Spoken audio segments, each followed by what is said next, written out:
Hello, everyone. I am Ben Johnson, and this is the Perpetual Chess Podcast. Perpetual Chess is a weekly chess interview show where we talk with accomplished chess players, authors, and personalities about their lives, their careers, and how to improve at chess. Perpetual Chess is brought to you through the generosity of its Patreon and PayPal supporters and by Chessable.com. Hey, everyone. Welcome back to Perpetual Chess. We have another super strong player joining us this week. He is one of England's top players, the three-time British champion, was the youngest to earn the GM title in UK history, peak rating of 2712, which was top 50 in the world. And these days, he's been getting more involved in chess media. He is now the chess columnist for the Times and the Sunday Times of London, was one of the broadcasters of Gibraltar Chess. He's been doing occasional banter blitzes for Chess24 to great acclaim. And he recently released an instructional DVD with GingerGM called Winning Grandmaster Methods, How I Got to 2700, which I've been checking out and enjoying greatly, and we will be discussing. But without further ado, let's bring him in. Grandmaster David Howell, how are you today? Hey, everyone. And thanks for having me, Ben. I'm good today. You're making it sound like I'm really busy and that I've done a lot with life. But these days, during the lockdown, it feels like every day is just like the next. So this is a nice way to break things up.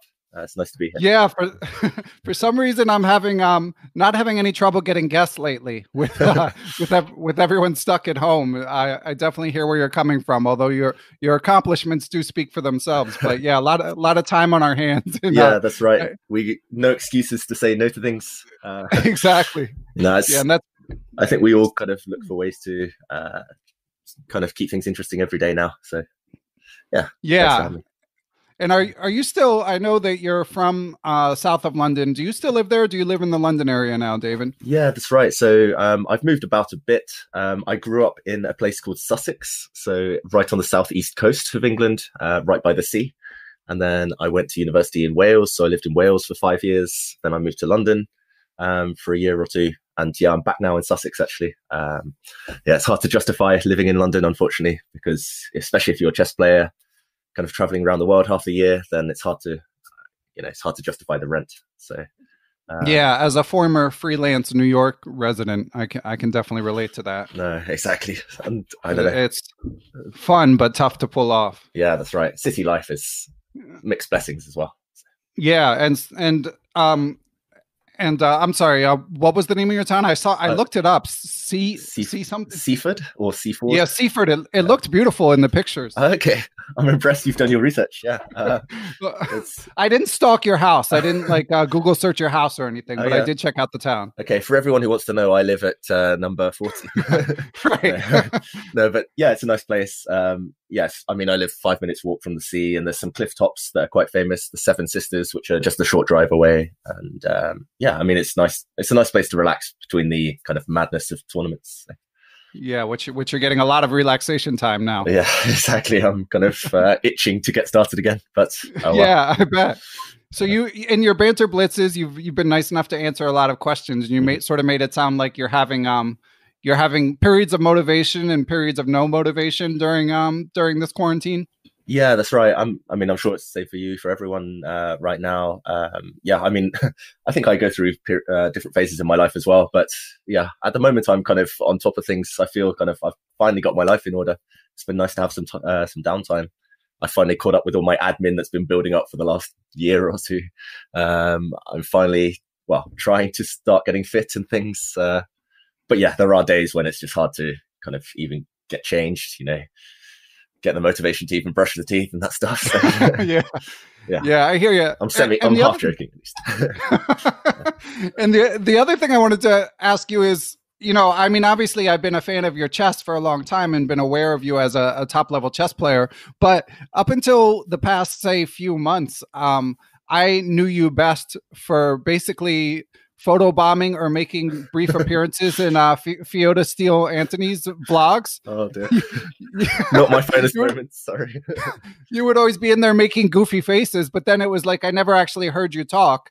And then suddenly it's like a switch flipped and you're everywhere. So I know. Was this a conscious decision, David? I think so, in a way. I realized I'm getting old. I can't just focus on playing chess, and I can't get away. I mean, I'm too old to get away with photo bombing people's photos and just trolling people all the time. So I thought it's time to start building a career and being a bit more serious. Yeah, I just hope people aren't sick of my voice by now with all these banter blitzes and the other things that are going on. And now, no, I don't think so. As Tarjei Svensson's been saying on Twitter, you're a natural at the banner blitzes. Oh, thank you. I mean, I've spent the last 20 years playing online blitz. I thought I might as well start talking about them, about the games and things as I went along. Yeah, and the banter blitzes are one of the many topics covered in this DVD. 15 hours, topics like about me, calculation, converting endgames, time pressure, maximizing, opening prep, and there's like 10 more. I'm not even going to list them all, yeah. But I mean, it's impressively comprehensive. So could you tell us a little bit about the genesis of this project with the GingerGM production company? Yeah, sure. So a couple of years ago now, I was just talking to Simon Williams, the GingerGM himself. I mean, we've been good friends for a long time. We've been playing on the same British team. And I mean, he's extremely well known in the UK, I guess all around the world for his streaming, his videos. He works a lot with chess.com. He's kind of one of the most charismatic chess players on the British scene, at least. And he has quite an interesting view on chess and how chess should be taught and how to make it exciting for people. And yeah, he said he wanted to get me involved with the project. He wasn't so keen on, I don't think either of us were too keen on kind of just doing a straightforward opening video or opening DVD, maybe somewhere down the line. But yeah, he thought, well, I mean, we've been playing each other again for 20 odd years, and he's seen me progress through the ranks. And he said it would be nice to hear, well, nice for me to talk about my journey in a way. And I'm pretty much self-taught from the age of about 11 or 12 onwards.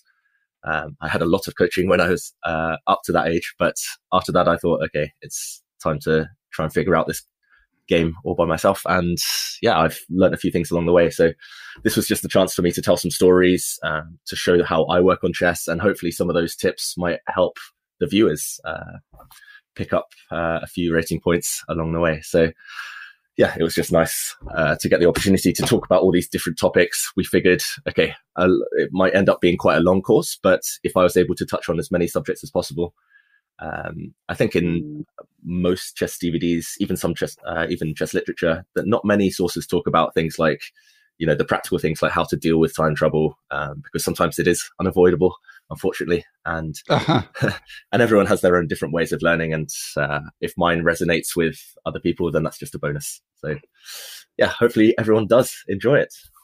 Yeah, as I said, I picked it up. I mean, being that it's 15 hours and we just nailed down this interview about a week ago, I have to confess, David, I've only watched about half of it so far. I mean, that's still impressive. Yeah, no, it's a testament to how much I've enjoyed it. It's a pleasure to watch, and the chapters are pretty short. So, you know, it's like for me, that makes it more manageable because often I'll have 15 minutes here, 15 minutes there. But because of my family obligations, I'm not sitting around for like huge chunks of free time, you know? Nice. But I mean, it's, as you say, it's really good. And it covers a lot of different topics. So, and you allude to being self-taught, which I know is, a lot of, our listeners are adult chess enthusiasts who are self-taught. And I was also impressed with sort of the perspective you have for, who your audience is as basically as a super GM. So was that hard for you to sort of put yourself in the shoes of someone who, you know, was not beating John Nunn when they were 8 years old, and, you know, someone who has not been studying chess, like treating it as a career for, you know, close to 20 years? Yeah. I mean, it was hard at times, maybe. I mean, again, I've been quite lucky. I've done a fair amount of teaching in my time. And a lot of my closest friends, actually, they are kind of part-time chess players. They do have full-time jobs and things. And when I analyze things with them, I mean, it's not actually bringing myself down any level. I don't think it's just, I don't know, it's just empathizing with someone and realizing that, yeah, I mean, chess can't unfortunately be a full-time thing for most people. And we all have our different ways, of dealing with things, of discussing chess, of learning. So yeah, somehow it's never really, well, I've never been told that I kind of go too deep on things. So, and yeah, my approach to chess is keeping things simple anyway. And if that helps with the majority of viewers, then yeah, that's hopefully a good thing. Yeah, for sure. And in terms of, so you mentioned a couple coaches that you had in your earliest years as a chess player in the Mhm. DVD, Glenn Fleer, and there was another one, right? Yeah. I mean, I guess the coach that had the greatest impact on me when I was very young, I think from the age of maybe 7 till 10, was actually a local player called Jonathan Tuck. And I mean, he doesn't have a title. He barely plays competitively. Even in those days, he'd kind of semi-retired. But I guess he's around 21, 2200 strength. But yeah, I mean, he was really kind in the early days. I mean, I'm not from a very wealthy family, and he would often give lessons. I mean, he would go over and above, really. He'd give lessons sometimes for free. He'd travel to tournaments, and he'd travel to tournaments with me, even if we kind of couldn't afford to always pay him his full amount. And yeah, he instilled this love of the game within me. I mean, he gave me chess books. He kind of pointed me in the right direction of, you know, what I should be studying and how to keep it fun at all times. And yeah, we still keep in touch. He runs kind of junior chess now in the area that I'm from, Sussex Junior Chess. And I don't think it's a coincidence that this county has produced many of the youngsters who play for the England national team and who end up coming back to the game in later years because, yeah, he instills that love of chess in them. So and now you're doing some work with those kids as well, right? Yeah, that's right. You've definitely done your homework. Yeah, I mean, I am technically the president of Sussex Junior Chess, but I used to be more of a figurehead. But recently, I've been going along to some training days, and I'm actually running an online team right now. There's a British league. I think there's 170 teams playing or something, and I'm running a junior team. The average age is 10. And a couple of them are from this local area. And yeah, I'm just trying to do it all pro bono during this lockdown, just to try and help give them a boost. That's awesome. Yeah, I mean, it's nice how someone like your youth coach can set the example, and now you can sort of pay it forward. Yeah, I'm sure all the viewers out there probably have some instance of an early memory in chess as well, of someone who kind of gave them that motivation and shared their love of the game with them. So. Yeah. So you've got some great stories in your DVD, and of course we know from the story I already alluded to of you beating John Nunn in a blitz game when you were 8, which you cover very early in the DVD. So from that, I guess one could infer, and from your youth titles, that you had success pretty quickly once you started playing chess. Yeah, I guess. I mean, it all kind of happened so quickly, and yeah, it feels like a lifetime ago now. But yeah, I guess the first time I really realized that that maybe I could pursue chess properly was when I beat John Nunn when I was 8. I mean, I did win some youth titles, but I mean, it's hard to judge. It's hard to have perspective when you're that young. And suddenly, I mean, all my friends used to tease me about it. I was in the newspapers and all this stuff because of that result. And yeah, it was then when I really started thinking, okay, let's give this chess thing a go. I do enjoy it. I mostly enjoyed the winning at that point, but right. And yeah, I guess up until my early teens, I mean, I think everyone goes through a rocky patch. And yeah, I mean, I had all these exams at school and I was feeling the pressure. So I stopped playing chess for a year or so, a year and a half, maybe when I was 14. I think I had 2 Grandmaster norms and almost the rating. And then I just stopped playing chess because life does get in the way sometimes, and so on. But yeah, I guess I started when I was young, and it took me a long time after that, though, to kind of fully focus and fully realize I had to put in the hard work to keep up with my peers. And yeah, I'm from this. I think I do mention it on the DVD as well, that I'm from this 1990 group with Magnus Carlsen, Maxime Vachier-Lagrasse, Sergei Karyakin, Jan Nepomniachtchi. So it's kind of keeps myself grounded.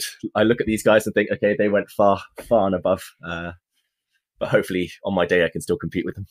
Yeah, for sure. I mean, you're in the same conversation for sure, which is more than most of us can say. And yeah, I was really struck by that. That's crazy that you guys were all born in the same year. So being a top youth player, I guess, did you encounter them regularly as the years went on? Yeah, I still think of Magnus as an 8-year-old, you know. Yeah, I mean, I think there was one crazy under 10 tournament where all of us guys were playing and we were all ended up in the top 10. And now you look at us on the racing list and we're all, well, those guys are definitely up there. I'm slightly behind, but yeah, and we kept encountering each other. I think in the World Under 12 Championship in the final round, I stopped Magnus from winning the gold medal, and he didn't talk to me for a few years. Wow. For like 7 years, but now we're good friends, and I think there's a mutual respect there because we did. I mean, I don't think any of us would be as good as we are now if we didn't have each other pushing all the way. We kind of drag each other to become stronger. So, yeah. So did you beat him or draw him in that game that stopped him? I drew. Unfortunately, okay. I've beaten him in some blitz games, some friendly blitz games, but never in a formal game. Unfortunately, I think 4 draws and 2 losses. Oh, I'd take it. Well, yeah.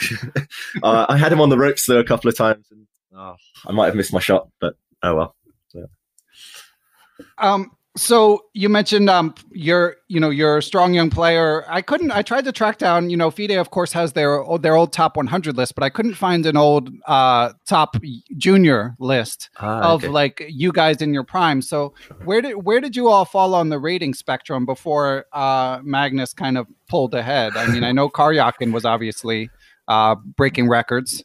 Yeah, that's right. I mean, he was GM at a crazy young age, right? 12, I think. And yeah, I think when I remember when I was maybe 11, playing in this World Under 12 Championship. At the time, I was about 2250. Magnus was maybe 2270. And then 1 year later, he was about 2500, and I was about the same rating still. So I think it was around those ages, 13, 14, 15, that the really top players, they did start to pull ahead, and the rest of us had to try and play catch up. It's kind of like the situation you see now in India with these kind of Pragnanandha, Nihar Sarin, Gukesh. They're kind of 25, 2600 now. They're 14 years old. So that's the age that they start accelerating, I think. Yeah. Okay. Yeah. And we'll get back to what happened in those years, because you already mentioned it just now, and you allude to it in the DVD as well. But I did want to throw in a question from a Patreon supporter of the podcast. So the question is from Jeff Anderson, who mentions the famous game against John Nunn, where you beat him in a blitz game. And he says, based on this, he says, you obviously have innate talent for the game. When you calculate a tactical sequence, what do you see in your imagination? Yeah, I mean, that's a really good question. I mean, these days it tends to be a bit more structured. I remember when I was maybe that age, when I was playing John Nunn, when I was 8, even when I was in my late teens, I think it was all a bit of a blur. It would just be kind of whatever move came to my mind first, I'd start calculating that one. Sometimes I'd struggle to retrace my steps back to square one, and that would mean that occasionally I could miss things early in the variation, but I would normally be quite good at calculating long, sharp lines if there weren't too many offshoots, if there weren't too many sidelines along the way. These days, I work a lot on calculation. I actually gave a training camp just a few days ago to a group of American kids, and I was talking about calculation there. I've been told it's one of my strongest points, and that's only because of practice, though. And now I structure it. I kind of do the whole candidate move things and kind of breaking things down chunk by chunk. And often you can calculate by process of elimination, but it does take a lot of self-awareness to be able to structure your thoughts during games.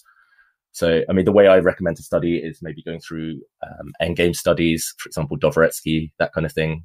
It really helps in the endgame, but also in the middle game, just that kind of just that awareness to structure your thoughts. And that's so important with calculation. I think top players are so quick at calculating just because they've practiced structuring their thoughts so quickly. And it comes back to basics. We're all taught this when we're young, looking at the checks first, captures first, threats first, those kind of things. But the more you practice those things, the quicker the calculation becomes. So nowadays it's slightly more organized, but in the past it definitely used to be a bit of a blur.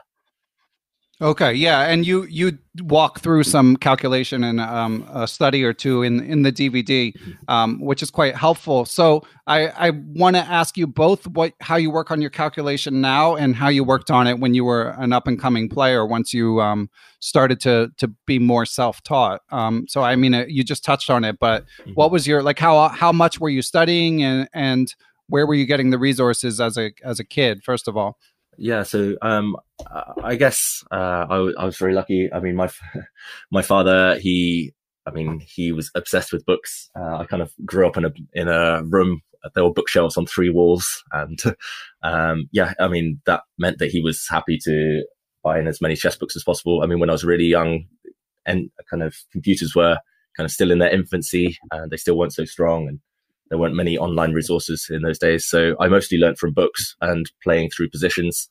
I mean, with my earliest coaches, I mean, for example, Jonathan Tuck, I mentioned, and Glenn Fleer, they would sit me down with a couple of positions and they'd force me to calculate sometimes variations up to 5-10 moves, just with a board in front of me, and I wouldn't be allowed to touch the pieces. And I mean, that really helped my visualization. In later days, I tried to keep doing that.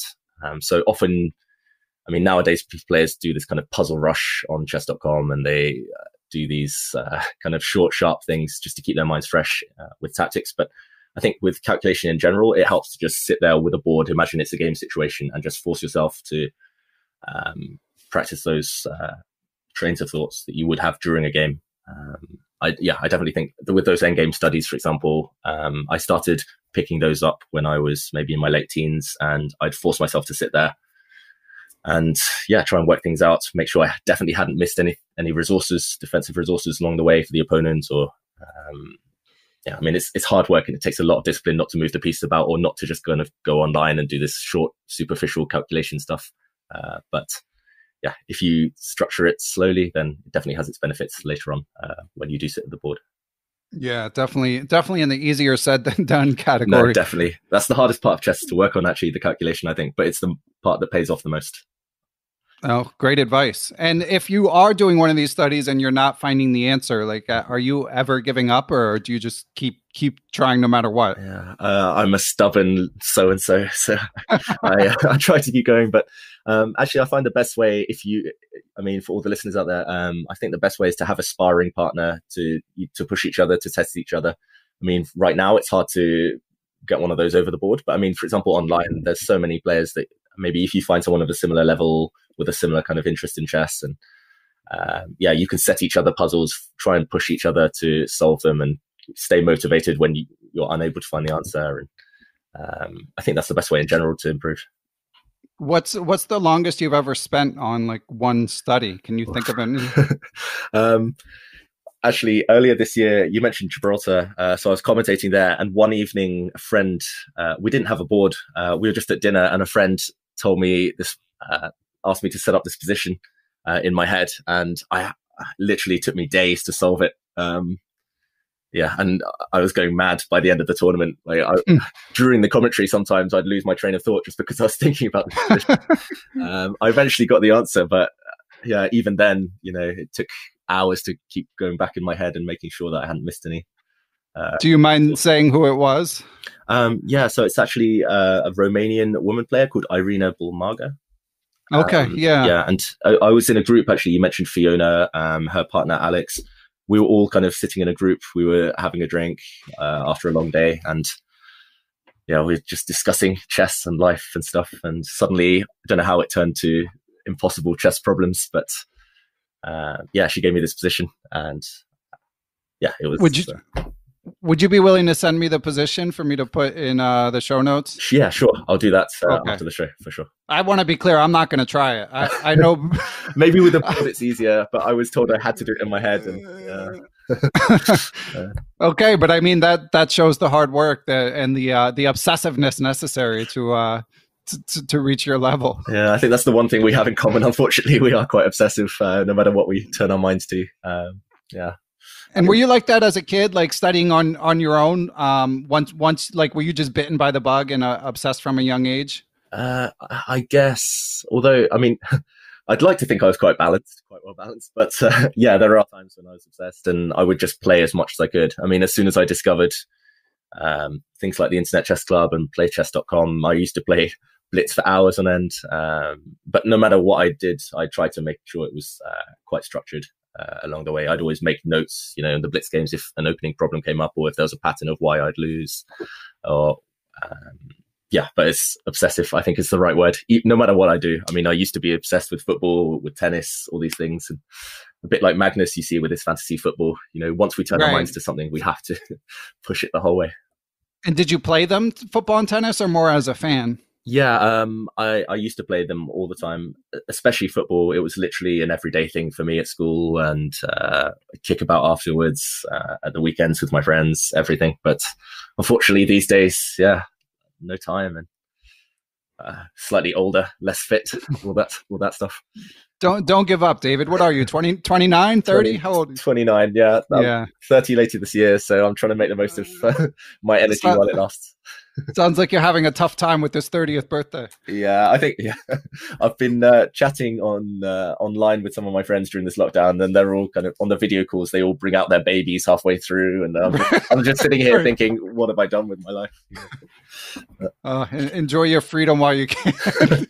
Yeah, sorry, Ben. I'm sure the family though. It's definitely worth it. No, yeah, it's very gratifying, but yeah, it's you're still you still have some green in front of you. You'll be okay. Hopefully, I'm hoping for a second wind at some point, just to guide me through. So, if we could trace your path forward just a little bit, David, you mentioned so you've alluded to a sort of period of burnout. I mean, first of all, could you talked in your Wikipedia page, they talk about you having all these kind of television opportunities, and you mentioned you got a lot of attention after you sort of announced your arrival on the chess scene, and having this podcast, I know that there's so many enthusiastic British chess fans, and there's such a rich chess history. Shout out to Great Britain. Yeah.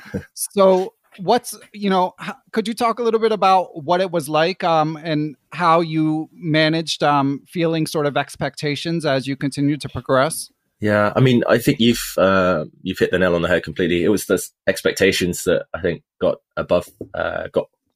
kind of on top of me. I remember, I mean, I've gone through maybe a couple of stages of burnout in my career, and one of them was kind of triggered by kind of a very respected chess journalist in the UK. I won't go into names right now, but he wrote a very kind of damning report about me on one of these English chess forums, and that really got to me emotionally. I mean, I thought I was doing okay. I was really enjoying my chess, and suddenly, I mean, he wrote things. He was implying I'd let the country down by not progressing at the same rate as some of my peers, and things like that. And when you're an emotional teenager, that kind of thing does affect you.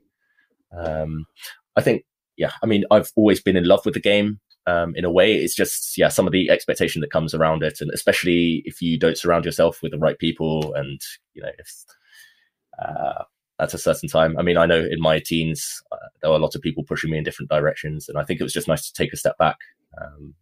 Sure, everyone's had that in their career sometimes when other stuff's going on in life, your head isn't completely clear. And if you just take a few months off and come back to it a bit later, then often that just... you just remember the good stuff, and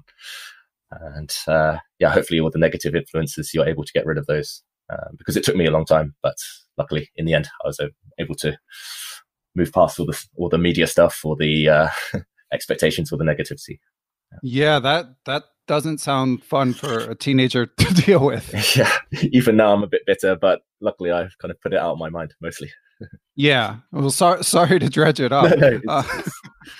No, that's cool. So how much time did you take away in your early teen years? Yeah, so when I was about 14, I think I played a lot until I was 14, just almost every weekend when I could. My school were very kind; they let me take time off.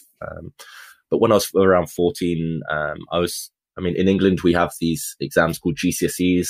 Normally they're taken at the age of 16, but just to add to the pressure, I was a year ahead at school, so I was doing them when I was 14, 15. And I think building up to those, my school put a lot of pressure on me to kind of get my head back in the game and refocus. And that's when I took about a year, a year and a half. I was barely playing any chess.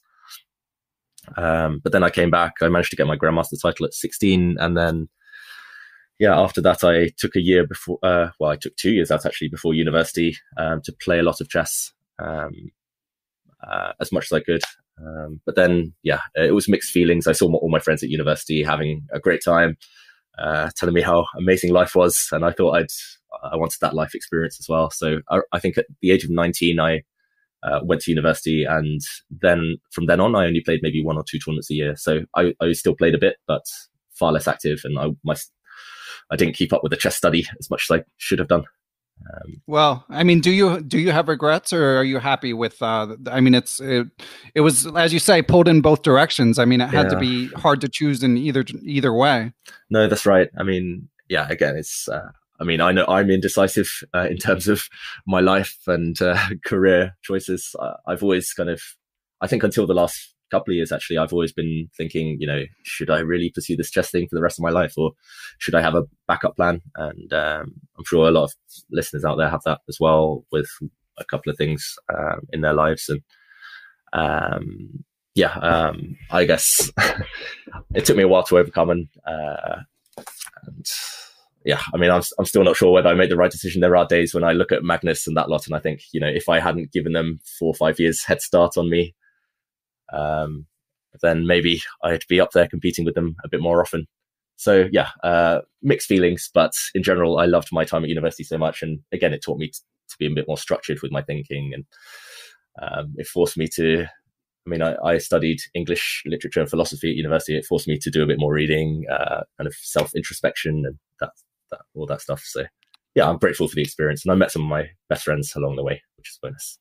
So you mentioned it sounds like maybe to the extent that you have any regret, it's that maybe you took a break and didn't push quite as hard as you could have in chess. Do you ever have regrets in the other direction? Like, oh my God, I spent so much time on chess. I could have been a nuclear physicist or something. Like, does your regret go in both ways, or just that maybe you could have tried to keep up with Magnus? Yeah, it definitely goes both ways. I mean, with the chess, actually, the time I had the biggest regrets was, I think immediately after I finished university, I came back to chess, and my openings were just terrible. I'd kind of not kept up with opening theory for the previous 2-3 years, and took a long time to get back with that. I mean, in the other direction though, there are days when I think, I could have been a Premier League footballer if if I hadn't been away every weekend playing chess. Were you that good at football? No, probably like a Sunday league footballer, Okay, I mean, that's still obviously excellent. No, I definitely,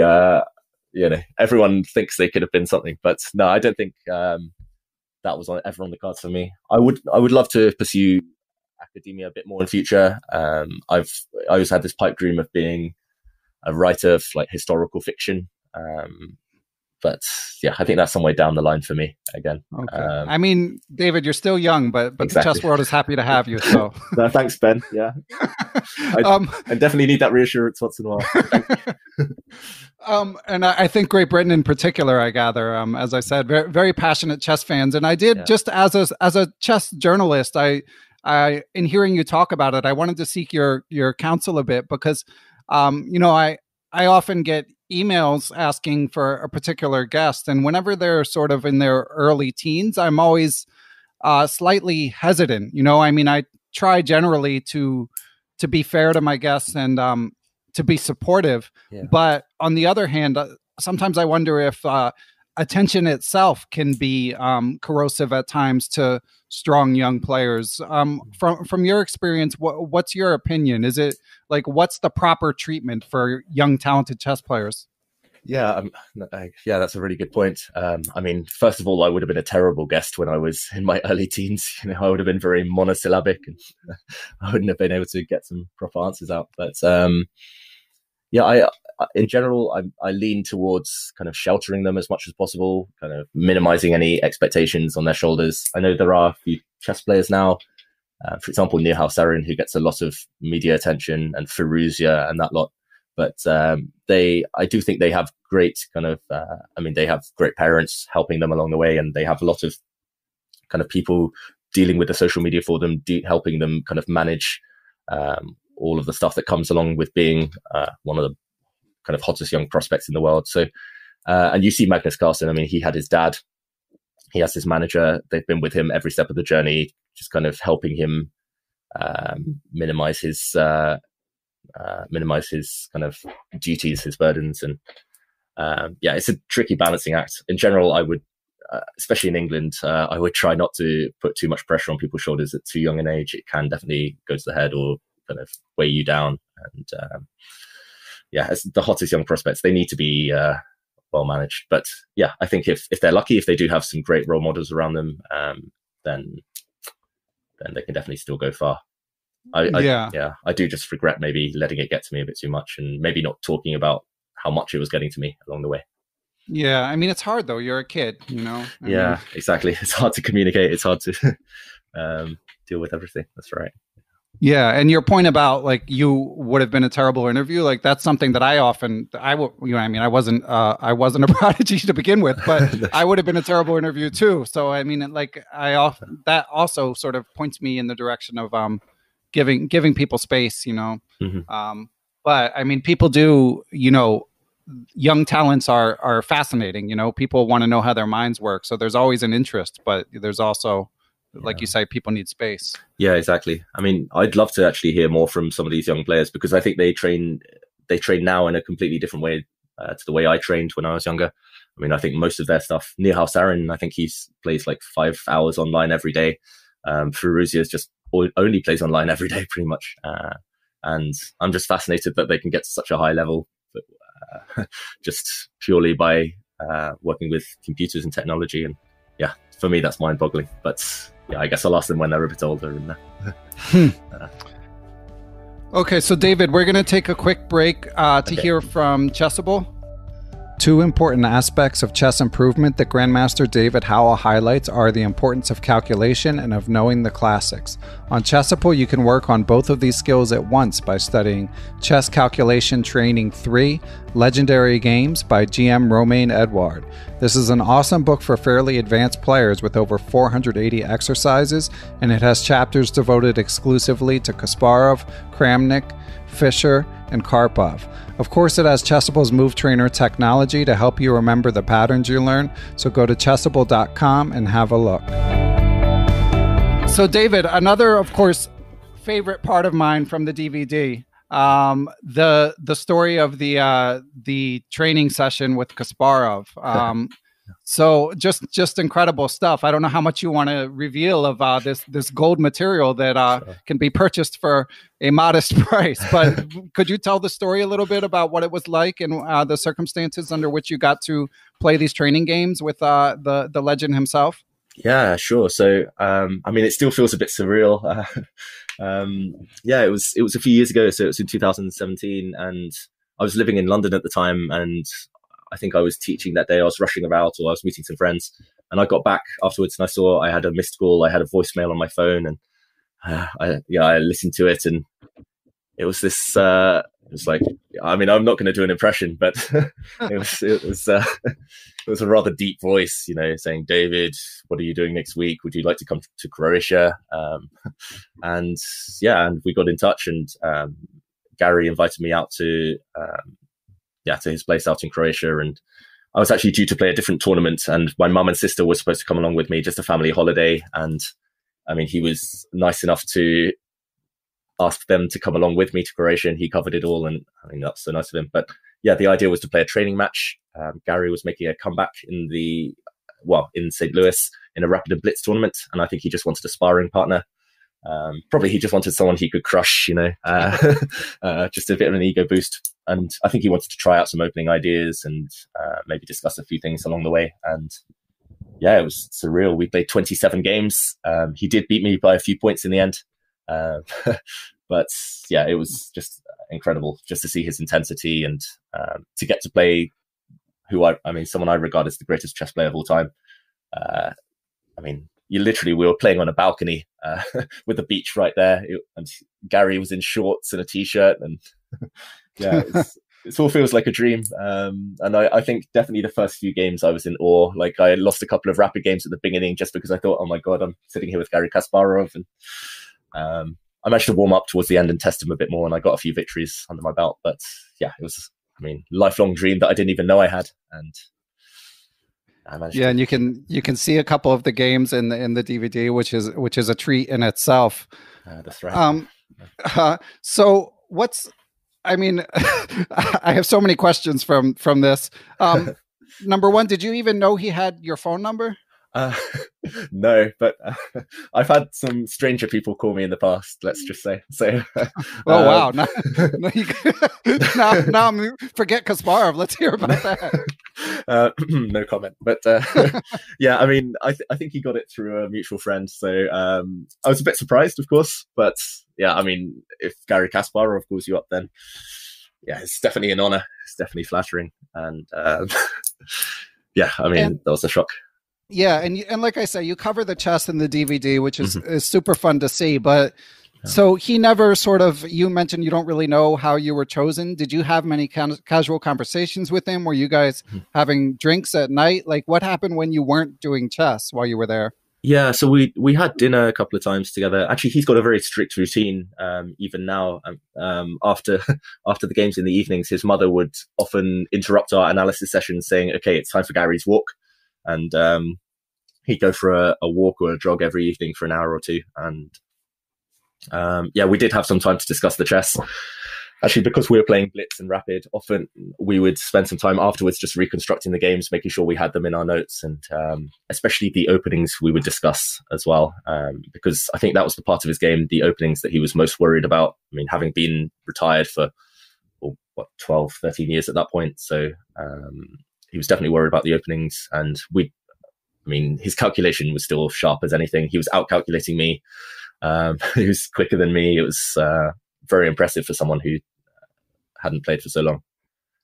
Yeah, I mean, actually, most of our discussions revolved around politics and AI and things outside of the chess. But yeah, it's just nice to see him in a chilled out mood, which I hadn't seen before. So did he have any requests with openings, or was it just he just wanted to see what you brought and go from there? Yeah, I don't think he had any specific requests. I mean, I think he hinted a couple of times that it would be nice if I mixed things up to try kind of different things against him, just so he could maybe try out all of his ideas, or he could make sure he didn't have any kind of gaps that he hadn't prepared. So I played a lot of different things. For example, if he played e4, I played the Caro-Kann, the French, the Sicilian, 1e4, e5. With black, I played the Nimzo, the Grunfeld a couple of times just to try and test him. But yeah, he didn't specifically request for that. I just thought it would be nice for him to try his hand in a few different areas. Yeah, I don't think he was too intense about those things. But one thing that impressed me was that he'd done a lot of preparation. I thought, okay, training match, just friendly. We'll just turn up. And then afterwards, he was telling me all these holes he'd found in my repertoire. And, and I mean, he clearly spent tens of hours, probably more actually, just looking at my games. And yeah, he was ready for everything. I thought I had some tricky blitz lines, and he was like, "Oh yeah, I noticed you played this in some blitz game a few years ago." And yeah, it was impressive. Just that, yeah, intensity and the kind of the attention to detail. Man, and with him being, you mentioned he was still able to out-calculate you. Did you get a sense from chatting with him, like, is that something that he still works on, or is it just like always there for him? Yeah, I think he works on it a bit, but not full time. I think he goes, I mean, he'll have maybe he's such a busy guy, of course, but he will have maybe a week downtime, and he often uses that to follow chess or train a bit and try and keep himself fresh. I mean, he still plays a few exhibition events from time to time, so maybe that's the only training he does, I think. His opening's still relatively sharp, but he has a lot of ideas from the past that he's trying to bring back or recycle, I think, in these events. So I think if he does any work on chess, then it probably is on keeping sharp and calculation, that kind of thing. Gotcha. Yeah, not especially probably with everyone else having engines, superpower engines these days. It's the Evans Gambit and stuff might have some trouble. No, exactly. He didn't punt the Evans Gambit or the King's Gambit against me, unfortunately. But yeah, he's still super sharp. It was incredible. And I mean, I'm sure you've got so many stories, but just a few that I jotted down, aside from the Kasparov thing, which obviously I could hear you talk about for hours. But you also, you mentioned that you helped Peter Svidler before the 2016 candidates. Yeah, that's right. That was my first real experience as part of a big team for such an important event. And again, that's one of my chess heroes. I've been playing the Grunfeld since I was 6 years old, and to get to work with one of the biggest, Peter Svidler, biggest Grunfeld expert of his time, and to get to work with someone whose games you've played through since the age of 6, that was incredible. And again, that came about quite randomly. We just got talking after a couple of tournaments, and we got on quite well. And I mean, he's a bit of an Anglophile. I think he liked the fact that he could discuss cricket with me or something. Right. Yeah. And then he found out I had no cricket knowledge, and he told me the only preparation to do for the camp was to book up on my cricket. So Yeah, that was that was again an incredible experience. I was very much designated a couple of specific openings and specific variations to focus on. I mean, actually, a couple of them came up in the match. There was one position that we had on the analysis board, I think on move. It came up in his first round game. We got to move 27 as black, and he had a winning advantage. So I was especially, no, thank you. I was especially proud of that one. But yeah, I still feel I could have helped more. I was still quite inexperienced as kind of second, as an openings researcher, that kind of thing. But so maybe I could do a better job these days. But yeah, I'm grateful for the experience, and he lives up to his reputation, one of the nicest guys in chess. And again, incredible, I think, innate talent. He's definitely one of the top ones up there.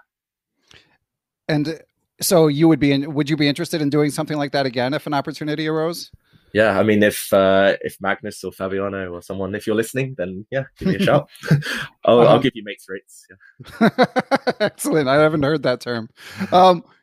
And now that I'm thinking about the candidates, I can't help but ask you what your overall impression of this year's candidates so far was. Yeah, it's hard to know what to think, really. I mean, I was a bit surprised that they went ahead and started it. I mean, I think everyone sympathizes with Radjabov to an extent. But yeah, I mean, I thought the quality of chess was quite high for the most part. It was interesting. It was nice to see these ideas with everyone pushing the H pawn in every game. These Alpha Zero ideas come to the fore. And yeah, I thought the players dealt with the whole situation admirably, considering that I'm not sure whether Fabiano even got home eventually. Or I think all of the players were caught in two minds about playing. And yeah, I was lucky enough to be on the commentary with Chess24 for the last day or two as well. I think the last round, Magnus was commentating in that, and yeah, he was saying he was pretty impressed as well. And then suddenly the tournament stopped when I was supposed to commentate again. So yeah, I was gutted that it did end because it kept us all busy, kept us all entertained. But in general, I thought, I can't really fault FIDE, I think, for going ahead with it. They tried something, it didn't quite work, and yeah, I can't wait for the second half later in the year, hopefully. Yeah, hopefully. Or next year. Or, yeah. We'll see. And so you got to commentate a bit on that for Chess24. You did a great job in Gibraltar. So are you enjoying that aspect of your foray into chess media? No, I think I am. I think so. It's still early days. I think the most part is that the viewers don't get sick of me, or they don't wish, replace that guy with Peter Svidler or something. And, no, I've been enjoying it so far. Luckily, I mean, you mentioned Gibraltar. It's been my favorite tournament I've played, I think I've been there 15 times. I think I've played maybe 11, 12 times. But yeah, I mean, it was a big decision to commentate rather than play, because actually in terms of prize money, the most amounts I've ever won are all from Gibraltar. So that was a big decision. But luckily, yeah, I had a great team around me. Fiona Steele Anthony was there to kind of guide me through it and give me pep talks when I got too nervous or got too tongue-tied. So that was a great learning experience. And yeah, things like Chess24, I mean, the future of chess is all online. And no, that was just great to be invited along to those things as well. I'm still finding my feet, so hopefully listeners can bear with me in the time being. No, you're a natural. And do you have with doing some chess training, obviously you're still a competitor as well. And with broadcasting, and now you're writing as well. Do you have a favorite amongst the things you're doing? Yeah, I mean, I think I'm still a player at heart for now. But again, that goes through phases. You go through rough patches. I think I'm still recovering from this Isle of Man tournament last year emotionally, just one game away from getting into the candidates myself. That would have been, the end of a long journey. I mean, a lifelong dream.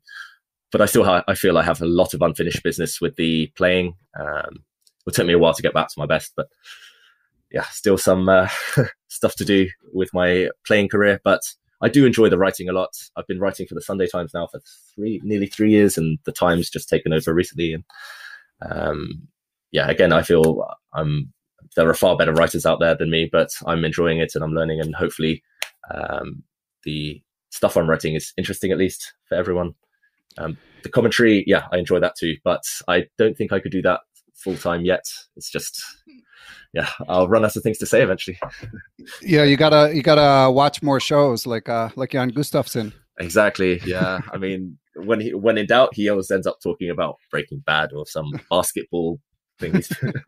Yeah, right. I definitely need more reference points before I can head into that one.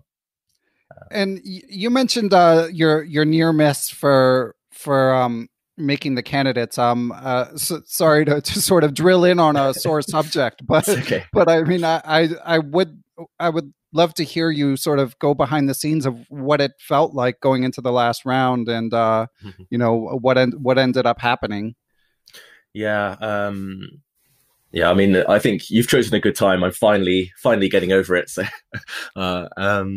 yeah, so it was a bit surreal. I mean, halfway through the tournament, I remember on the rest day, so after 6 of the 11 rounds, I think I was on only +1. So I was on 3.5 out of 6. I'd lost a couple of games. I lost my first round even.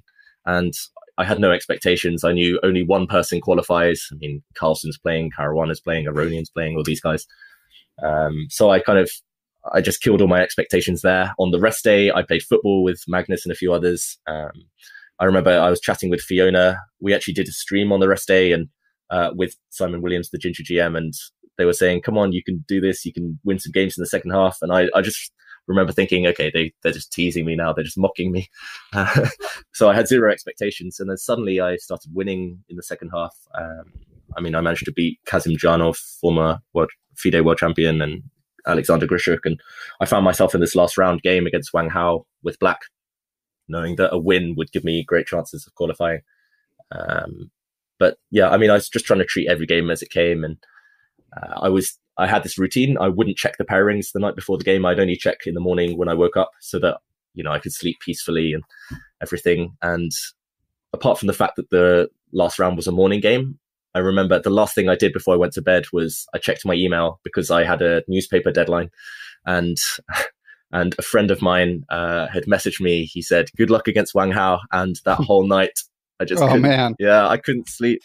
So basically, it's all your friend's fault. Exactly. I haven't even told him because I don't want to kind of taint the friendship. But I definitely blame him.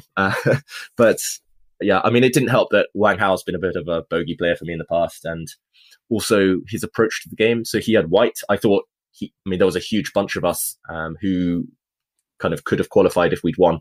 I think there were maybe 8 players. There were 4 matches where, you know, if someone won, they'd jump up and get first in the tournament and qualify. And I kind of assumed that my opponent, Wang Hao, would just go all out for the win. And yeah, in the end, I mean, he played probably the most unambitious opening I've ever seen him play, and he went straight for the draw. And I could tell from his body language, he was kind of waiting for the draw to happen on the board, and he was happy to swap everything off. And suddenly wasn't something I expected the night before. I was kind of prepping myself mentally for these scenarios where I had to gamble.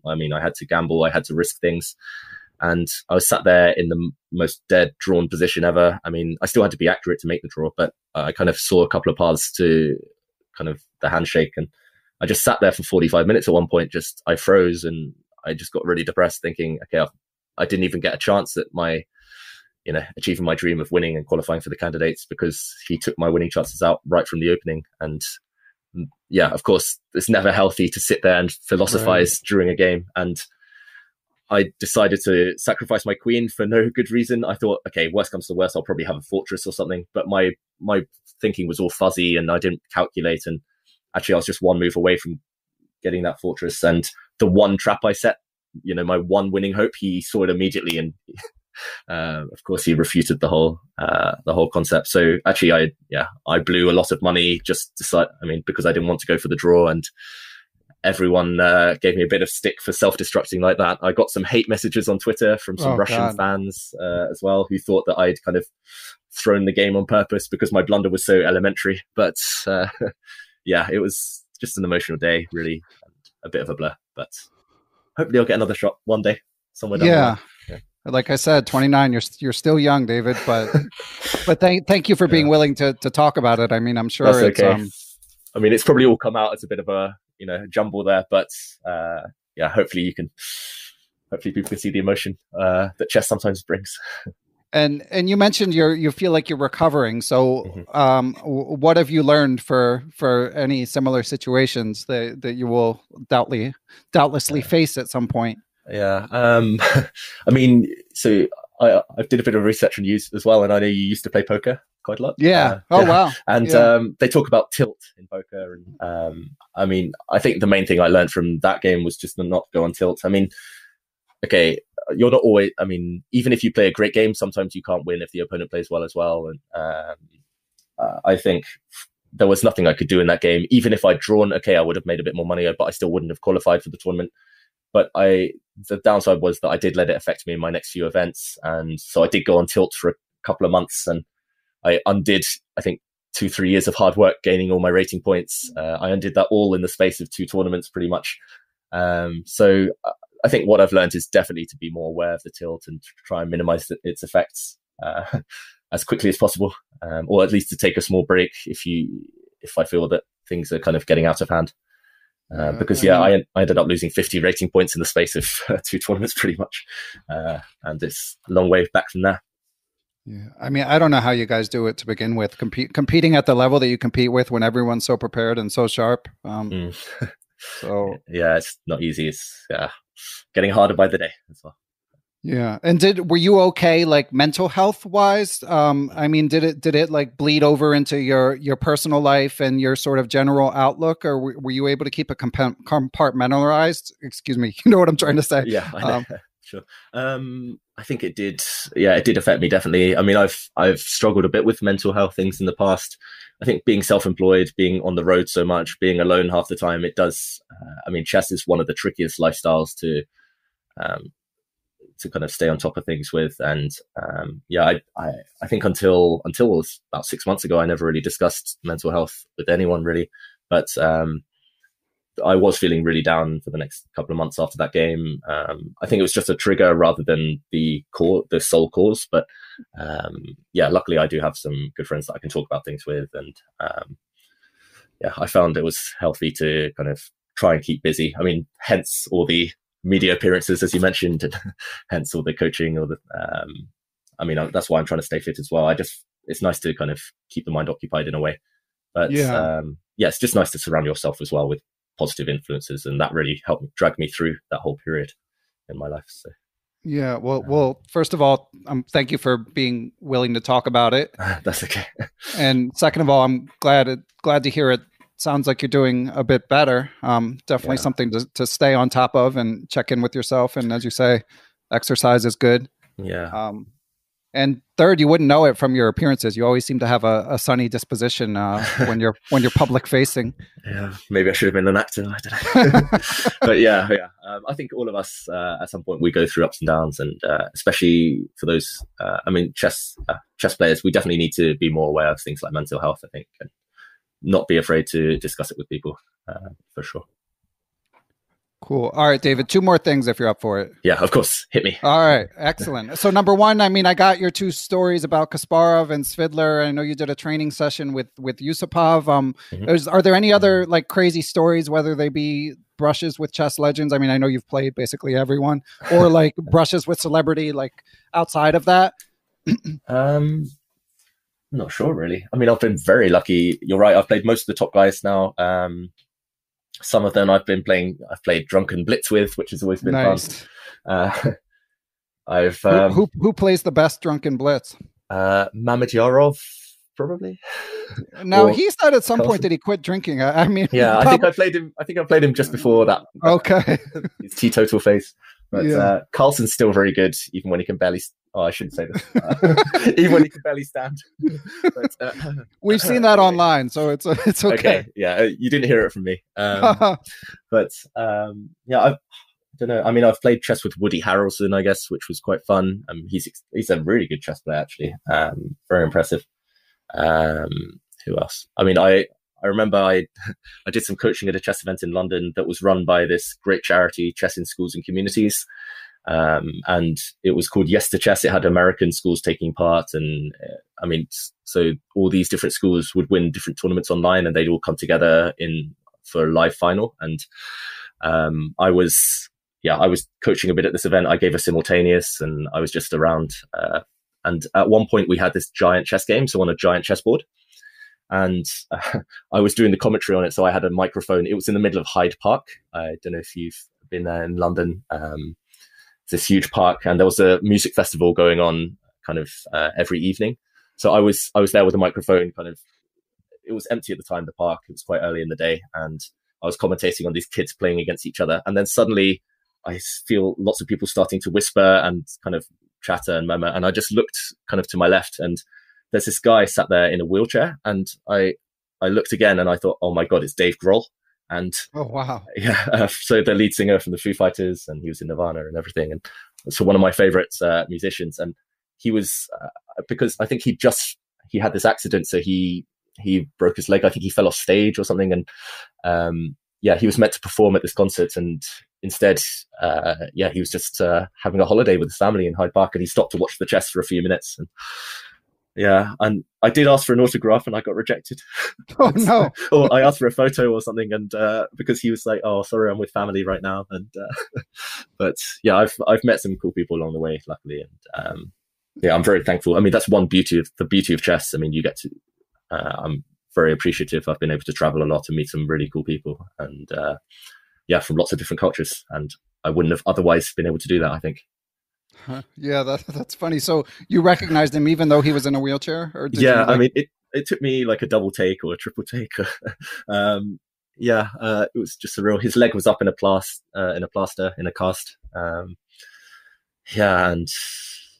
That was just a surreal day. I think I got all giggly because I had the microphone. I was meant to commentate, and for a few minutes, I think I was just standing there, just staring. And I think people started to realize. Not my finest moment. Normally, I try to keep my composure and play it cool and pretend that I'm just as much of a rock star as Dave Grohl. But that one moment, I was a fanboy. Yeah, that's a high hurdle. He's a pretty big rock star. Exactly. Yeah. All right, David, last thing, let's bring it back to your DVD. So sure.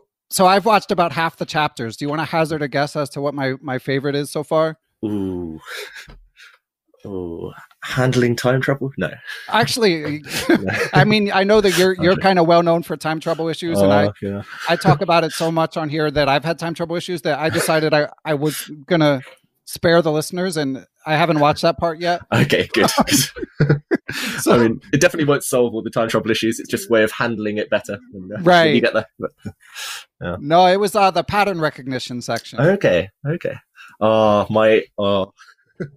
I think I know the game you might like as well, where I tried to copy Nigel Short's famous King Walk against Jan Timman, and it just went, it backfired, and I got checkmated.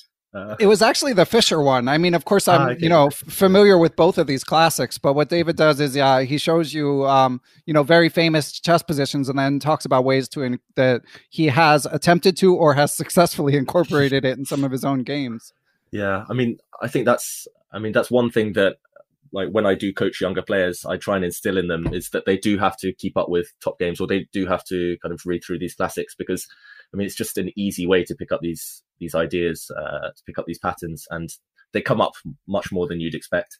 I mean, you hear Magnus referring to all these games from the past, and if he didn't have those reference points, he wouldn't be such a strong player. And yeah, luckily this game, Fischer versus Benko, I managed to use this idea of blocking the pawn on f7 in one of my games, and Anish Giri was watching, Wesley So was watching. There was a big crowd around that board, and definitely one of my proudest moments in chess, probably. So yeah, it was really cool. Definitely a reason for people to pick up the DVD. No, thanks for mentioning it. It was a lot of hard work, this DVD, and you'd be doing myself a great honor if you did enjoy it. Although it's out there as well.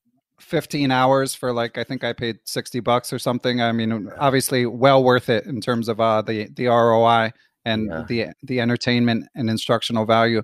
So was Simon Williams, I mean, once or twice you could hear you like talking to whoever's, the man behind the camera. Was it Simon Williams or Simon Ansel or someone else?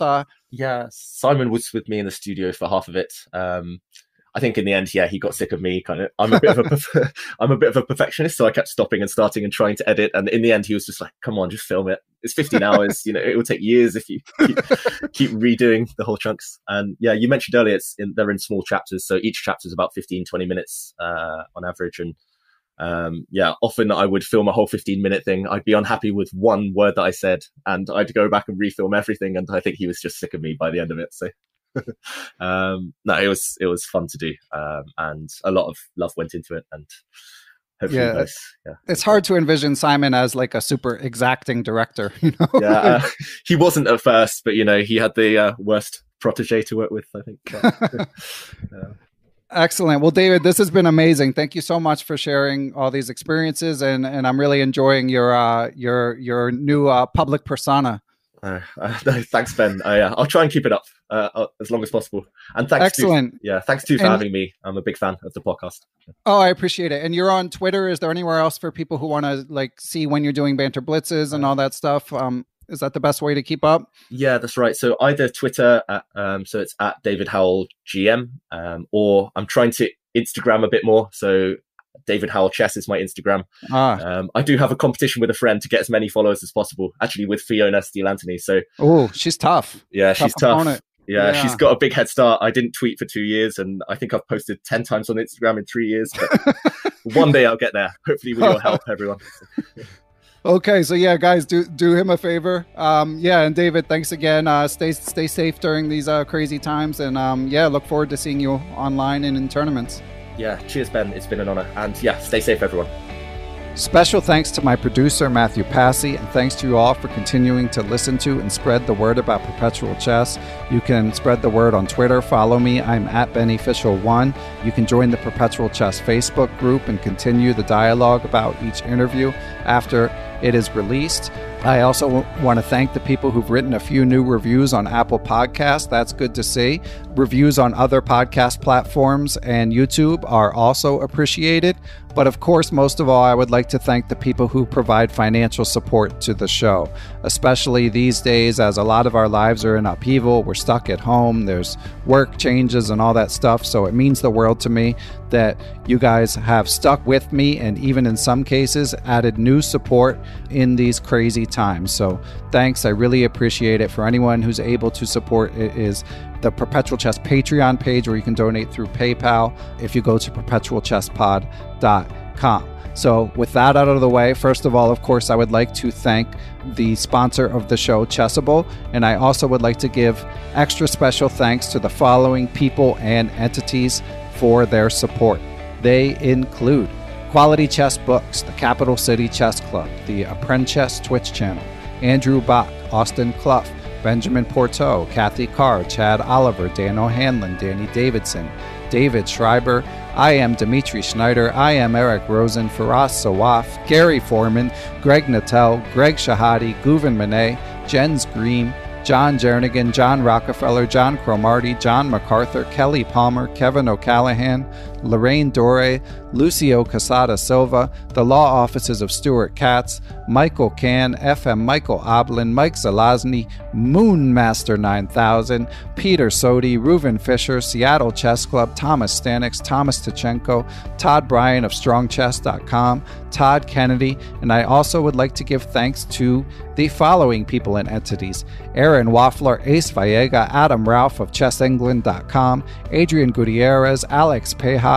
FM Andre Terakov, Andrew Perry, Aniti Deer, Better Chess Training, Bill Juniper, Bill Moran, Brad and Andy Rosen, Brett Howard Lynn, Brian Mullis, Chad Hilton, Dr. Charles Snodgrass, Chris Flanagan, Chris Wayne Scott, Christopher Baumgartner, Christopher Chabris, Chris Lott, Christopher Wood, I am Christoph Zalecki, aka Chess Explained, Coach J's Chess Academy, Courtney Fry, David Bleskacek, Daniel Gell, Daniel Ginsberg, Daniel Lucas of the U.S. Chess Federation, Daniel Naylor, Dave Saylor, David Kramerly of Chessable.com, Douglas Matthew, Dwayne Edmonds, Ed Daly, Ethan Smith, Ian Mason, I Am Elect or possibly not I Am Elect, Donnie Ariel Esquire, Fox Valley Chess Club of Aurora, Illinois, Francis Letarte Lavoie, Francis Tortoris, MD, Gary Andrews, Gary Lewis, Geert Vanderveld, Gerard Barta, Giovanni Russo, Hans Schut, Harish Srinivasan, Jacob Kovac, Jacques Pari, James Aspinwall, James Bonastia, James Murr, Jason Onfung, Jason Woolham, Jaydeep Chakrabarty, Jeff Anderson, Jeffrey Martello, Jerry Wells, Jim Ratliff, JJ Stranad, Dr. John Fallon, John Fernandez, John Fontaine, John Hartman of the U.S. Chess Federation, John Jeffrey, John McMurtry, Jordan Goodwin, Jose Rodriguez, Justin Gardner, Jen Shahadi, Joel Rocky, John Thompson, Grandmaster Josh Friedel, I am Kare Christensen, WGM Katarina Nemtsova, Kelly Palmer, I am Kostya Kovyutsky, Krishna Gopala Krishnan, Kyle McAvoy, Larry Wrightforth, Laura Belyovsky, Martin Knudsen, Matthew Passy, Matthew Tedesco of SeattleChessMeetup.org, the Mechanics Institute Chess Club of San Francisco, Michael Alert, Miguel Araspati, Mike Clem, Mr. Mike Shahadi, Mitchell Fabian, Nate Solin, Neil Bruce, Olaf Mueller-Michaels, GM Pascal Charbonneau, Passy Passanen, Paul Bain, Paul Clarkson, Paul Sweeney, Paulo Santana, Peter Lux, Randy Temple, Ricky Grijalva, Richard Hollenbach, Roy Yearwood, Ryan Berg, the Say Chess YouTube channel, Scott Dougherty, Scott McKinnon, Sebastian Finsterwater, Stefan Roller, WGM Tatya Vabrahamian, Tim Brennan of TacticsTime.com, Tim Seymour, Timothy Ha, Tom Edsel, Thomas Komanich, Tony Rotella, Tyron Price, Wayne Beam, William Brock, William Juniper, William Hogarth, William Peterson, FM Zhao Chang of Chess1000.com, and last but never least, Zhivko Soyanov. Thanks for listening, everyone, and I will catch you all soon.